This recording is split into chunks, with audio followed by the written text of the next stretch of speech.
Comme à la fin de chaque année, on revient sur les champions de cette saison 2024, pas qu'en Formule 1, mais aussi dans les catégories juniors, la Formule 2, la Formule 3, ainsi que dans d'autres catégories, le rallye, l'endurance et les sports mécaniques américains par exemple. N'oubliez pas de liker, partager, commenter et surtout vous abonner à la chaîne, c'est très important comme d'habitude. On est parti. Et comment parler de sport mécanique sans parler du titre de champion du monde de Max Verstappen, son 4e titre d'affilée maintenant. Bon, ça doit être au moins la 3e fois qu'on parle du titre de Max Verstappen, donc on va passer assez rapidement, mais il a quand même gagné 9 courses cette saison, il a fait 8 pole positions, franchement il a assuré, il a eu de la voiture en début de saison, mais ensuite toute la deuxième partie de saison ça a été une galère pas possible avec une voiture qui n'a pas fonctionné, en tout cas pas autant qu'espéré, les McLaren, les Ferrari sont passés devant, les Mercedes n'étaient pas si loin que ça au final. Donc ouais, ça a été une saison compliquée quand même pour Max Verstappen. Il a dû quand même se battre pour aller chercher le titre, même s'il a eu une belle avance tout le long de la saison grâce au début de saison où il avait encore une voiture dominante. Il remporte le titre finalement pour 63 points sur Lando Norris, qui est quand même une marge assez importante finalement quand on sait que Norris a une très bonne voiture en seconde partie de saison contrairement à Max Verstappen. Et surtout ce qui est assez dingue, c'est que si on supprime les 6 premières courses de la saison, c'est-à-dire jusqu'à Miami, où Max Verstappen a quand même gagné 4 de ces 6 courses, eh bien Max Verstappen serait quand même champion du monde pour une vingtaine de points, je crois, sur Lando Norris. Donc même avec une voiture qui n'a pas été performante, il a réussi quand même à marquer plus de points que Lando Norris. C'est quand même assez dingue, et ça montre la maîtrise quand même et tout le talent de Max Verstappen surtout. Bon, après, ce qui est dommage dans la saison de Max Verstappen, c'est ses combats parfois un peu trop limites avec Lando Norris, en Autriche, au Mexique surtout. Voilà, il y a eu des pétages de plomb de la part de Max Verstappen cette saison quand il y a eu un peu plus d'adversité. Bon, c'est Max Verstappen, hein, c'est pas la première fois qu'il nous fait ça. Bon, en tout cas, voilà, il a géré et il a fait une très belle saison au global finalement pour aller décrocher ce 4e titre de champion du monde. L'année prochaine, ça va être beaucoup plus dur d'aller chercher un 5e de suite. En Formule 2, c'est Gabriel Bortoleto qui allait chercher le titre à Abu Dhabi dans la dernière course de la saison. Une saison qu'il a parfaitement maîtrisée, il a été super régulier toute la saison. C'est déjà ça qu'il avait fait la saison dernière en Formule 3 quand il avait gagné le titre. Il avait gagné, je crois, 2 courses dans la saison et tout le reste, il avait fait quand même pas mal de podiums. Il était très régulier, je crois qu'il avait même marqué des points sur chaque course. Et ben, c'est un peu la même chose qu'il nous a fait cette saison en Formule 2. Voilà, rookie, cette saison, il gagne son 2e titre d'affilée, comme avait fait par exemple Oscar Piastri, Charles Leclerc ou George Russell. C'est quand même des noms qui ont gagné en Formule 1. Donc c'est de bon augure pour Gabriel Bortoleto qui fera ses débuts en Formule 1 en 2025. Mais on ne le verra pas gagner puisqu'il sera chez Sauber. Déjà s'il marque des points, c'est déjà pas mal. Bon, si on revient sur la saison de Gabriel Bortoleto cette saison, là aussi, il gagne pas beaucoup de courses, il gagne 2 courses cette saison, il monte sur 8 podiums, je crois qu'il fait 2 pole positions dans la saison. Non, franchement, tout le reste, après, il marque des points. Il y a juste 2 week-ends de course où il marque pas de points. 2 d'affilée en Arabie Saoudite et en Australie en début de saison, où ça avait été particulièrement compliqué à ce moment-là. Mais franchement, il a géré tout le reste. Après, il faut dire qu'en performance pure, je dirais quand même qu'Isaac Hadjar était meilleur. Déjà, il gagne 2 fois plus de courses, il monte sur autant de podiums, mais lui a eu beaucoup plus de malchance, beaucoup de casse mécanique, beaucoup d'accrochages aussi, quelques erreurs également. Ouais, globalement, en perf pure, Hadjar était quand même meilleur que Bortoleto, mais bon, au final, il a mieux géré. Bortoleto, il a été plus régulier, et ça a payé par le titre. Bon, après, je suis un peu déçu par la finale, la dernière course, ça s'est pas joué très longtemps, le titre. Il y avait 4,5 points d'écart, je crois, entre Bortoleto et Hadjar. Bon, ça s'est fini sur la grille quand Hadjar a calé. Bon, dommage. Mais voilà, le titre de Gabriel Bortoleto est complètement mérité, il a fait une superbe saison. Franchement, je m'attendais pas à le voir aussi bien, Bortoleto, même si je savais déjà qu'il fallait quand même le surveiller. Champion de Formule 3, quand même, en titre, c'était pas rien non plus. Et puis, vu ce que nous avait fait Oscar Piastri, il avait fait la même saison que lui en Formule 3, où il avait géré, il n'avait pas forcément gagné beaucoup de courses, mais il avait géré en Formule 3, et en Formule 2, il avait fait pareil. Il avait un peu plus dominé que Bortoleto en Formule 2, mais voilà, fallait quand même le surveiller d'un œil, et au final, c'est lui qui devient champion de Formule 2 cette saison. C'est le 2e Brésilien à être champion dans la catégorie, après Felipe Drugovich en 2022. Quand je vous parlais de la régularité qui pouvait payer, ça a été clairement le cas en Formule 3 avec l'Italien Leonardo Fornaroli qui a remporté le titre assez surprenamment. Je m'attendais pas forcément à que ce soit lui qui remporte ce titre. Et le plus fou là-dedans, c'est qu'il a été champion sans gagner de course. Oui, il a vraiment gagné aucune course. Il est monté sur 7 podiums cette saison, mais aucune course. Et ce qui est encore dingue là-dedans, c'est que lors de la dernière course, il a gagné le titre dans le dernier virage du dernier tour à Monza. C'est complètement fou. Enfin, du moins sur la piste. Et heureusement qu'il a fait ce dive bomb de fou dans le dernier virage face à Christian Mansell pour aller chercher la 2e place et donc le titre, parce que sinon ça aurait été un peu plus moche. S'il avait terminé 3e derrière Christian Mansell, eh bien il n'aurait pas été champion pour 1 point ou 2, et ça aurait été Gabriele Mini qui aurait gagné le titre. Le problème, c'est que Mini a été disqualifié après la course quelques heures après. Donc ça aurait été moche quand même, parce que Mini aurait perdu le titre du coup sur tapis vert après la saison. Ça aurait été quand même dégueulasse. Donc heureusement qu'il a fait ce dépassement. Donc au final, il est champion quand même pour 23 points sur Gabriele Mini au final, sans gagner la moindre course. C'est complètement fou. Alors, cette saison, il y a eu tellement de vainqueurs en F3. Franchement, on a des belles saisons en Formule 3. C'est très sympa de voir cette saison, de voir la Formule 3 au global, hein, même les saisons précédentes. J'ai vraiment hâte de voir ce que va donner la saison 2025. On va avoir 2 Français la saison prochaine. On va avoir Théophile Naël déjà. Et puis on aura Alessandro Giusti. Je ne sais pas si vous vous souvenez, si vous me suiviez déjà en 2022. J'avais fait une interview avec Alessandro Giusti. C'était au moment où il était champion de France de F4 à la fin de la saison 2022. Et bien voilà, 3 ans après, il va être débuté en Formule 3. Donc hâte de voir ce qu'il va donner. On quitte la monoplace, on part du côté du rallye, un tout autre monde, et cette saison on a eu un nouveau champion du monde, il est belge, c'est Thierry Neuville et son copilote Martin Villaret, faut pas l'oublier non plus. Enfin, Thierry Neuville est champion du monde des rallyes. Il l'avait attendu très longtemps. Avant ce titre, il était quintuple vice-champion du monde des rallyes, c'était assez impressionnant. Il terminait très souvent sur le podium du championnat, mais jamais champion, très souvent derrière Sébastien Ogier. Alors cette année, il n'y avait plus personne, donc forcément, c'était un peu plus simple. Même s'il ne faut pas résumer sa saison à ça, franchement. Faut dire aussi qu'il y avait un barème de points catastrophique cette saison. Ils ont décidé de changer le barème de points, qui mettait des points le dimanche, qui mettait des points le samedi également. Il y avait toujours la Power Stage. Bon, ça fait des années que ça existe maintenant. Et voilà, ce barème des points le samedi, des dimanches, si tu finissais pas le rallye, tu marquais pas les points du samedi que tu avais. C'était vraiment catastrophique.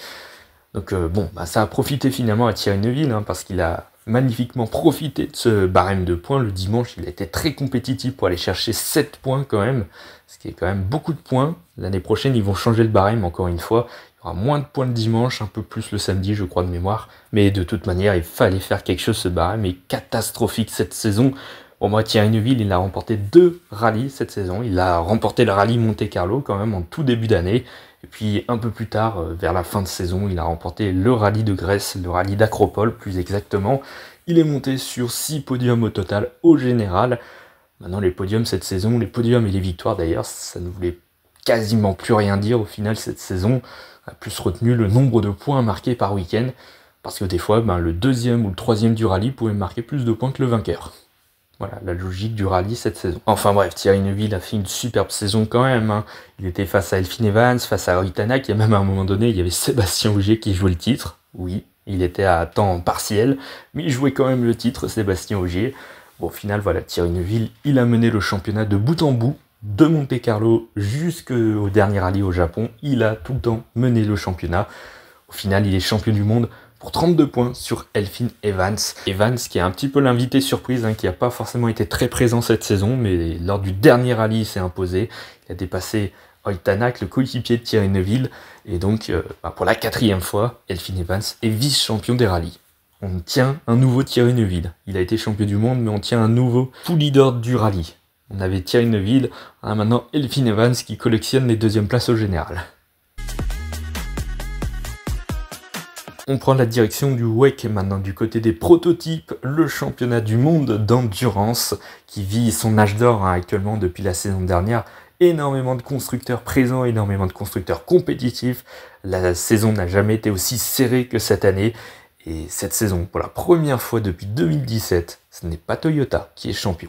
En tout cas chez les pilotes. Chez les constructeurs, ça reste Toyota quand même.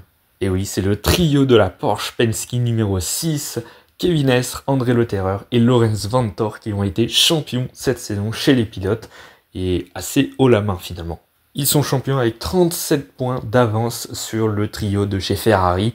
Donc c'est une belle avance. Je crois qu'ils ont même mené tout le championnat, du début à la fin, du Qatar où ils se sont imposés, jusqu'à Bahreïn à la fin où ils ont fait une course très très compliquée. Mais bon, ça leur a pas empêché d'aller chercher le titre. Et donc pour la première fois depuis 2016, on a un Français qui est champion du monde d'endurance chez les pilotes, Kevin Estre, qu'on avait vu s'illustrer en GT ces dernières saisons. Il avait fait de très belles années. Je crois qu'il a même été champion une ou deux fois dans la catégorie en GT, en wake. Il était monté chez Porsche en hypercar la saison dernière. Après une première année assez compliquée pour Porsche, là cette saison ils étaient au-dessus du lot, que ce soit en wake, en IMSA également, le championnat d'endurance américain. Porsche a été sur tous les plans cette saison en endurance et le titre de champion du monde. Franchement, c'est totalement mérité. Et d'ailleurs, Porsche gagne aussi le titre dans le championnat d'endurance américain. Je ne vais pas en parler dans cette vidéo trop longuement, mais voilà, Porsche a vraiment tout gagné. Les grosses courses, ils les ont gagnées, sauf les 24 heures du Mans. Ils n'ont pas réussi à les gagner, mais voilà, il y a eu quand même pas mal de victoires cette saison en championnat du monde. Une magnifique saison de la part de Porsche. Et en 2025, ça va être assez dur de faire aussi bien que cette saison, je pense. A noter aussi que André Lotterer a remporté son deuxième titre en wake 12 ans après son dernier titre. C'était en 2012. C'était le tout premier championnat du monde d'endurance. Premier championnat wake de l'histoire. C'était André Lotterer qui s'était imposé avec ses coéquipiers, notamment Fassler et Tréluyer.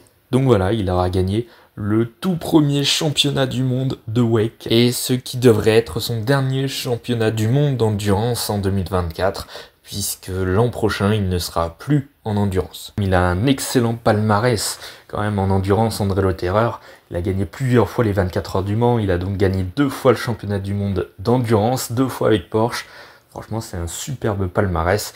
André Lotterer ne sera plus sur la grille donc en 2025 malheureusement. On passe du côté des sports mécaniques américains, on revient en monoplace, en IndyCar, et cette saison en 2024, eh bien c'est à nouveau Alex Palou qui a été champion d'IndyCar pour la 3e fois de sa carrière après 2021 et 2023. C'est impressionnant parce qu'Alex Palou, avant son arrivée en IndyCar en 2020, c'était un pilote que l'on ne connaissait absolument pas. Dans les catégories juniors jusqu'à la Formule 2, si je ne me trompe pas, je crois qu'il a fait quelques courses de Formule 2, on l'avait jamais vu, il avait fait quelques résultats, mais sans plus.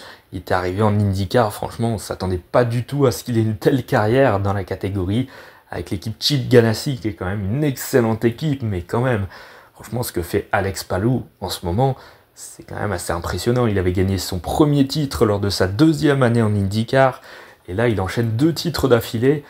Franchement, c'est complètement fou ce qu'il fait. Il est en train petit à petit d'écrire sa légende dans la catégorie américaine. Cette saison, il a gagné 2 courses seulement dans la saison, ce qui est assez peu. Lui aussi a été très régulier, comme à peu près beaucoup de champions cette saison. Peu de victoires, mais un titre. Mais voilà, Alex Palou, l'Espagnol, qui remporte le titre pour 31 points sur Colton Herta, l'Américain, qui s'est réveillé plutôt en fin de saison, contrairement à Alex Palou, qui a été très régulier sur la saison. Il a été très performant, surtout au début. Et puis ensuite, il a enchaîné les très bons résultats, les top 5 assez souvent dans la saison. Il a quand même terminé 13 fois dans les top 5 en 17 courses, ce qui est franchement pas mal. En plus, dans cette équipe Chip Ganassi, il a quand même un coéquipier qui est balèze quand même, avec Scott Dixon, une des légendes de l'IndyCar, qui a gagné 6 titres dans la catégorie, donc c'est pas non plus n'importe qui. Alors maintenant, Scott Dixon est plutôt en fin de carrière, donc il a un peu moins performant ces dernières années, mais quand même, Alex Palou, sur les 4 dernières années, il gagne 3 titres. Scott Dixon, son meilleur résultat, c'est 2e l'année dernière, où il avait été vice-champion, justement, juste derrière Alex Palou. Pour Alex Palou, finalement, il ne manque plus qu'une victoire aux 500 miles d'Indianapolis pour devenir une vraie légende dans la catégorie de l'IndyCar. Il a terminé 5e cette saison de l'Indy 500. Il manque juste ça, il tourne autour ces dernières années, il est pas très loin, mais il a toujours pas gagné. Peut-être en 2025, sait-on jamais. Après, Alex Palou est plus performant sur les circuits traditionnels, les circuits urbains, plutôt que sur les ovales où il a un peu plus de mal. Mais bon, sait-on jamais, Alex Palou, il n'arrête pas de nous surprendre depuis 2021, donc on sait jamais, Alex Palou, peut-être qu'un jour il remportera les 500 miles d'Indianapolis, et ce serait franchement totalement mérité au vu de sa carrière. Franchement très épatant, 3 titres en 5 années en IndyCar, c'est pas mal du tout.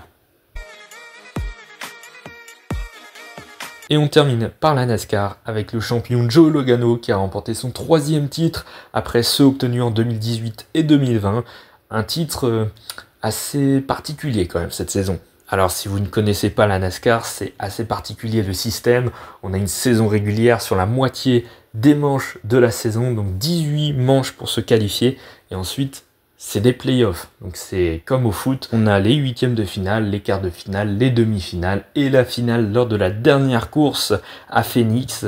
Et c'est lors de cette dernière course que 4 pilotes peuvent devenir champions. Et lors de cette dernière course, il a été très performant, il a gagné la course d'ailleurs, donc il a été champion, c'est le premier pilote dans les 4 qui finit le premier dans le classement qui gagne le titre, pas forcément besoin de gagner la course, mais bon voilà, dans le cas ici, il avait gagné la course, mais c'est surtout que sur la saison régulière, déjà sur la première partie de saison, il n'avait pas été forcément très performant, il avait gagné une course, ce qui suffit à se qualifier pour les playoffs, et je crois que c'était lors de la deuxième partie des playoffs, c'est-à-dire les quarts de finale, un truc comme ça, eh bien Joey Logano, de base, après la course, la dernière course pour se qualifier pour la prochaine partie des playoffs, il était éliminé. Le problème, c'est qu'il y a un pilote devant lui qui a été disqualifié.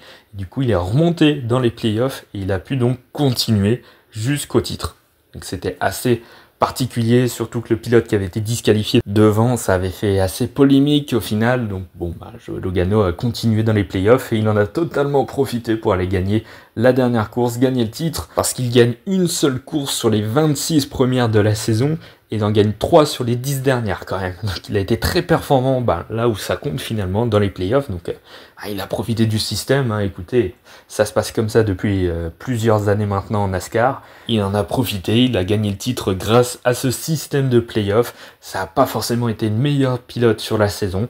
Mais au final, dans les playoffs, c'est lui qui a gagné la dernière course. Celle qui compte pour gagner le titre. Donc voilà, Joey Logano qui remporte son 3e titre.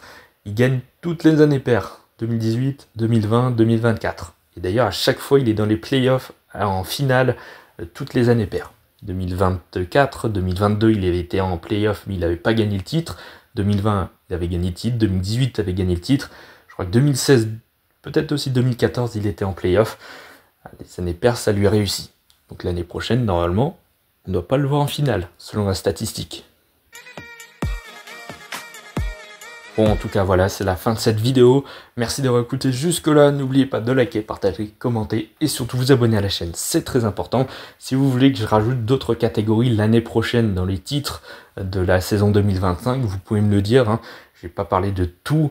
Il y a pas mal de catégories je voudrais parler, mais déjà, il y en a certaines où je connais pas tout non plus. Et puis, bon, ça ferait beaucoup trop quand même dans la vidéo aussi. Donc, à voir si je rajouterai des catégories en 2025. On verra.